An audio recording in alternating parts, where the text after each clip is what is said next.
आज नेमका महिला मोर्चा उद्देश काय होता, काय कारण? आदरणीय पंतप्रधान नरेंद्र मोदी साहेबांच्या नेतृत्वात असलेलं आमच्या NDA सरकारने नारी शक्ती विधेयक जे काय 2023ला पास झालेलं ते परत एकदा डिलिमिटेशन आणि या सगळ्या विधेयकांना एकत्र करून देशातल्या माता भगिनींना अजून सक्षम करण्यासाठी त्यांना उद्या विधानसभा आणि लोकसभेमध्ये पण त्यांना नेतृत्व मिळालं पाहिजे या दृष्टिकोनातून हे विधेयक त्यांनी आणलेलं होतं। पण अपेक्षेप्रमाणे जेव्हा जेव्हा देशातल्या माता भगिनींसाठी काय हिताचं होत असेल, त्यांचा विकास होत असेल, तेव्हा तेव्हा काँग्रेस आणि त्यांच्या मित्रपक्षांनी त्या विषयाला विरोध केलेला आहे।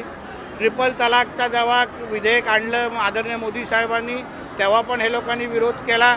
जे राज्यामध्ये आदरणीय देवेंद्र फडणवीस साहेबांच्या नेतृत्वात मुख्यमंत्री लाडली बहीण योजना आणली, त्या योजनेच्या विरोधात हे लोक कोर्टात गेले आणि आता परत एकदा जसं आमच्या आदरणीय मुख्यमंत्र्यांनी सांगितलं की काँग्रेसचा बुरखा फाटलेला आहे आणि त्यांचा खरा चेहरा दिसलेला आहे आणि नारी शक्ती विधेयकाला जे त्यांनी विरोध केला त्याचा निषेध करण्यासाठी आमच्या सिंधुदुर्गच्या महिला मोर्चाच्या अध्यक्षा श्वेता कोरगावकरताई यांच्या नेतृत्वात हा भव्य असा महिलांचा कुठलाही पक्षाचा मोर्चा नाही, पण महिला माता भगिनींचा सगळ्या माता भगिनींना एकत्र घेऊन हा निषेध मोर्चा निघालेला आहे आणि त्याला समर्थन देण्यासाठी आम्ही सगळेजण इथे उपस्थित आहोत।